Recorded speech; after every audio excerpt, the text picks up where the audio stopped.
Hey warriors, welcome to Keon Play Samurai Ballad Party. Well, it's been a very long time since I played this, but let's get started and continue on. We're gonna start with Mitsunari Pove.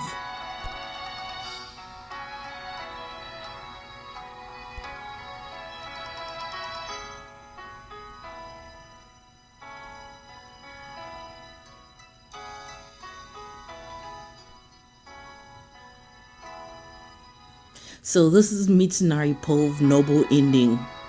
We're gonna do this. Let's get started. Mitsunari Pove Noble Ending gets special hairstyle.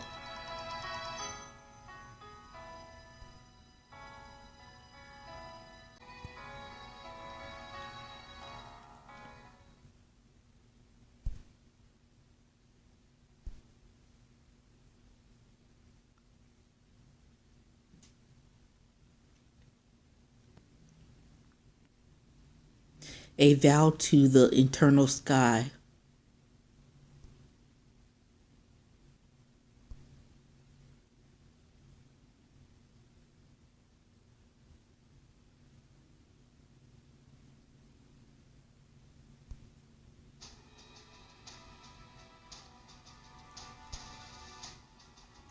I arrive at Nakahama Castle just as a fierce battle rages before the gates.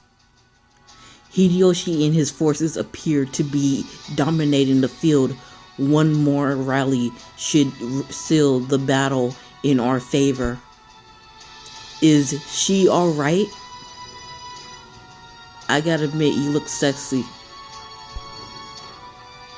I look up towards the in chamber where she would be.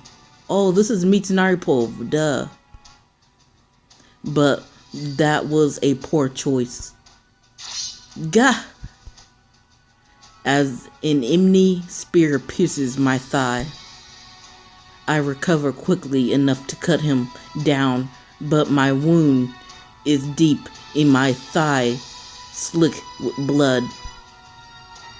I can't die yet. I desperately tried to stand, but a gray haze encroaches across my vision. In the mist, I can see her face. I can see Keon's smile, the last one she gave me before we parted. Not yet. My knees hit the dirt and the rest of me soon falls. The last thing I hear before I lose consciousness is my own voice groaning as it slips away from me.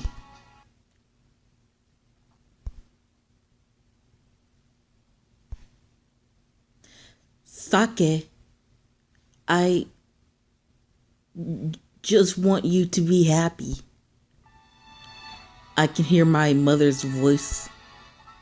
When I look at her, she seems so much taller than I remember her. Her face is still young, and looking down at my face, I realize that is because I am now too.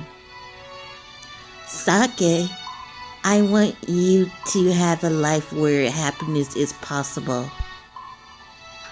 Since that life was not for me to have, I am happy, mother. When I tell her that, she looks so happy. I'm glad, Sake. But for all that, Sake may be happy. I am not. You really think I can ever be happy, mother? I've never been able to show her who I really am, and every time I have tried, she has refused to accept it. And so gradually, I, Mitsunari, distant myself from her.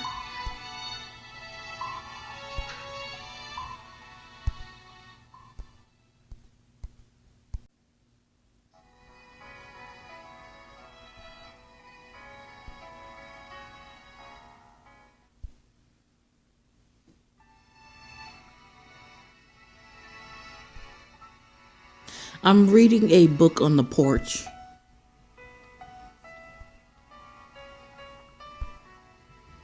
Mitsunari is reading not sake. Times like this are the only times when I feel like myself, the only times when my heart is calm. I can't forget everything. My life is when I'm reading. I would be more than happy to just lose myself in all of these places and never think of my own life again. I still love to read, but that is why I affinity for it to begin. Mitsunari. A cheerful voice breaks through the din, shatters the delicate world I have woven with these words. You came back for more, did you? He's here all the time. Not that he does anything, just makes some idle chatter, then goes back to the way he came. I don't understand. What is he even trying to do anyway? He doesn't really make a good first impression, especially not to me. Wow, Mitsunari, you must really be something. You must be super smart with all those books in your head. I am nothing and no one. Whatever I am, I despise it. I say under my breath, looking away from this relentless little upstart, this Hideyoshi. Come now, don't say that. Hideyoshi chides me with a sullen look before his face suddenly lights up. Oh, Yeah, Mitsunari, listen. Do you think you could become one of my retainers, maybe? what? Well, you see, I happen to need a smart guy like you. He needs someone like me. I've never heard anyone actually say they have need me before, not once. It was as if my heart were clockwork and he wound the key that made it beat as all the others do for the very first time.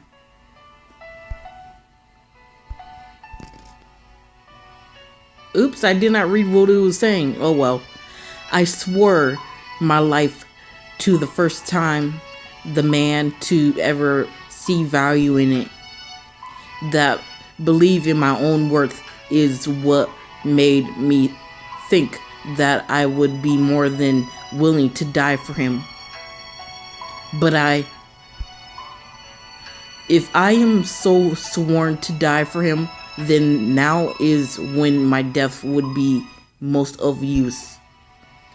I know that as a strategist, and yet my heart is reluctant to let go. I can't die yet. The road before me forks, but both directions are equally dark. Both leave me feeling lost. Until a gentle light appears over the horizon. Unsteadily, I stagger towards it. Sachi, come here.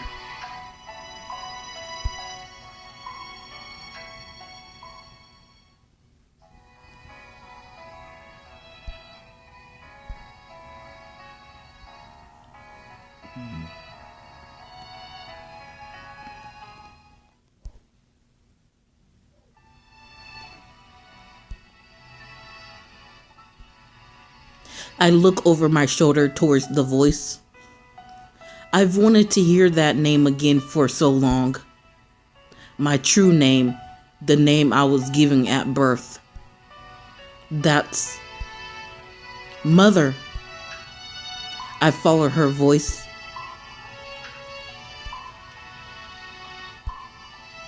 And turn away from the light. Sachi, make sure you come back in one piece. Another louder voice starts to encroaches of hers. I can feel my brows knitting, either in irritation or remembrance. I know I've heard the voice before, but I cannot remember whose it is. She's the one waiting for you to come home, my mother says, a gentle smile on her face. For me to come home?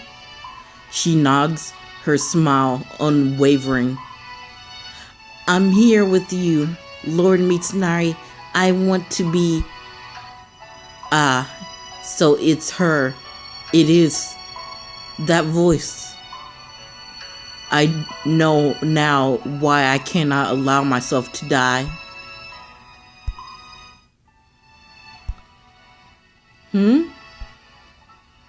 Consciousness floods into me in an instant, my eyes snapping open, desperate to see around me.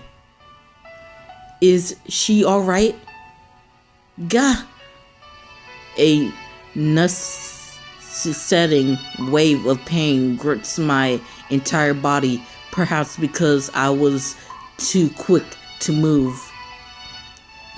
Mitsunari? Lord Mitsunari! Hideyoshi and Saku rush to my bedside, immediately sitting close. Thank goodness you finally came to, huh? Hideyoshi asks me with a relieved sigh. Where am I?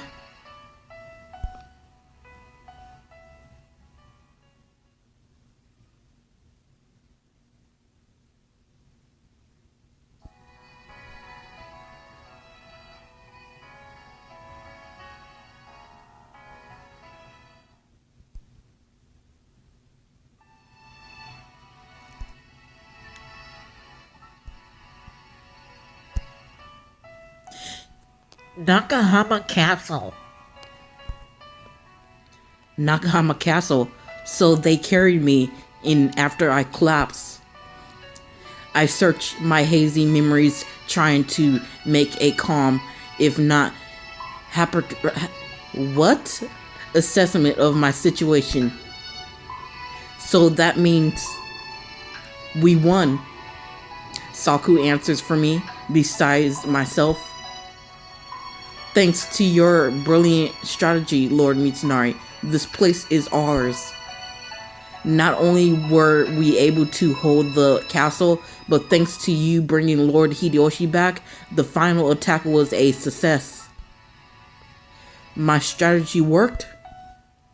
I'm relieved to know that Hideyoshi, Saku, and Nakahama are safe for now. Though it was quite the gambit. Nothing would have come of it if Saku hadn't trusted me. I can be nothing but grateful to him now. And to her. I can't see her faintly in my mind. No need to worry. We chased all those bad guys out of here. But you're still a little short on blood, you see, so you've just been asleep this whole time. That's all. How long have I been gone? Oh, about 3 days or so. That long? They tell me that I collapsed not long before the decisive battle took place, and they carried me up here. I looked around again, but the face I am most exciting to see is not among the people here. Where is she?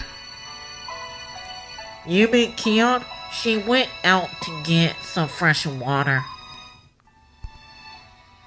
Not that he had to ask who I was looking for, of course. Hiyoshi points down towards my hand. When I look there, a damp cloth is sitting near me. I would suppose it had been on my forehead before she left. Keon hasn't left your B-side for more than 5 minutes since you were brought in, you know. She hasn't?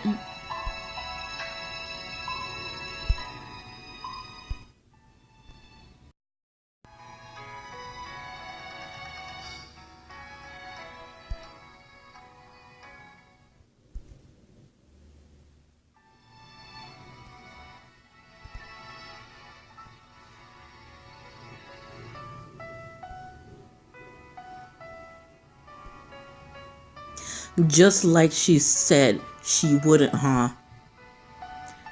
She swore she would stand at my side whether I wanted her there or not.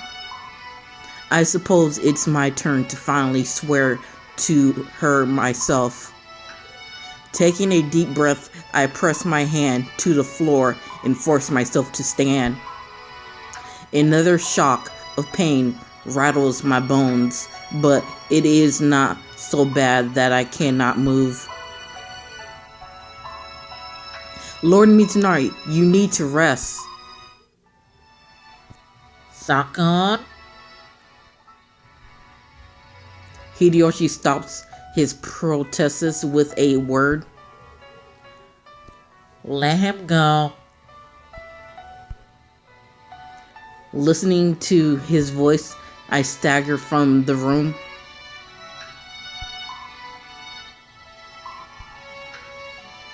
Bracing myself against the doorway, I step into the hallway, and there she is. Keon is dragging herself down the hall, hunched over. From here, I can almost see the bags under her eyes. Has she looked like that all this time? Has she always looked so small? Now that I am standing before her, I cannot help but wonder these things. I cannot help but look at her to let myself be taken by so many feelings I have never felt before now. I move towards her as quickly as my battered body will let me, unable to stand it any longer. Lord Mitsunari! The bucket full of well water falls heavily to the floor. But it falls without a sound, without soaking my legs, or at least not that I notice. You finally woke up. She just stares at me, her eyes welling with tears. I thought if you didn't wake up soon, you would die. I promised you, didn't I, that I would come back. You did, but... Her tears fall in huge, round drops sliding down her cheeks. Clumsily, I scrub away at them with my sleeve. You insignificant dear Lord. You cry far too much. I forgot he calls me that.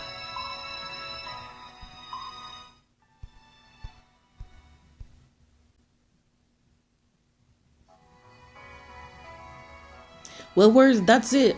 Stay up, take care. Until next time, Kian plays Samurai Love Bout Party. Bye.